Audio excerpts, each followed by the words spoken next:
Pessoal, quero aqui tratar sobre o tema da questão de licitações, em que a gente sugeriu a formação de um cadastro de reserva para desistências, cancelamentos e reequilíbrios nos contratos de registro de preços no município de Toledo. Conversando com várias pessoas da área, nós chegamos nesse entendimento, vendo também como funciona os registros de preço em outros municípios. E a gente sugere, também conversando com alguns servidores do município de Toledo, a formação desse cadastro de reserva. Por quê? Por exemplo, a questão do registro de preço e licitação do fornecimento de alimentos, as escolas, as CMEs, casa-abrigo. Houve aí na semana que se passou, uma ruptura do fornecimento desses alimentos. E como não existe o cadastro de reserva hoje, não há essa permissão, não se consegue fazer esse fornecimento de forma rápida.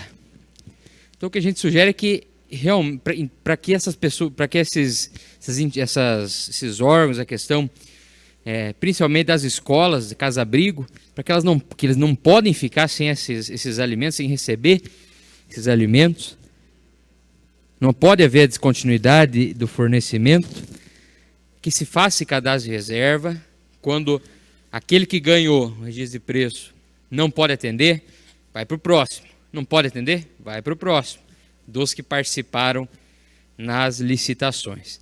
E isso consegue acelerar nesse momento em que se interrompe esse fornecimento, e em outras cidades, em outros municípios tem funcionado muito bem. A gente acredita que em Toledo também pode funcionar dessa forma, para que não aconteça mais. A gente sabe que o poder público não tem culpa, do interrompimento desse fornecimento, mas é preciso agir, é preciso solucionar o problema para que não volte a acontecer, e a maneira que a gente entende que pode ser solucionado esse problema é com a formação desse cadastro de reserva.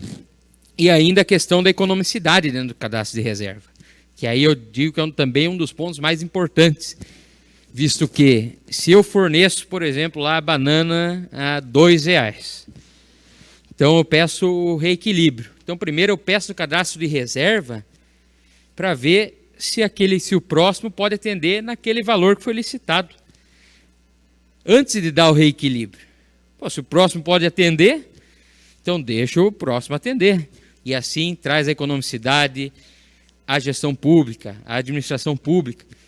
Porque hoje se pede o reequilíbrio, e se dá um reequilíbrio com base nos dados. É claro que os servidores tomam maior cuidado, mas fica à mercê dos que ganham a licitação, dos que ganham o registro de preço, e depois pede o reequilíbrio com base em tabelas de CAs, e às vezes nem nisso, e que acaba tendo que ter o reequilíbrio para que possa atender, principalmente no fornecimento de alimentos, até porque a gente sabe que o setor de compras recebe a pressão de quem está lá na ponta e precisa do fornecimento desses materiais, desses produtos, dos alimentos.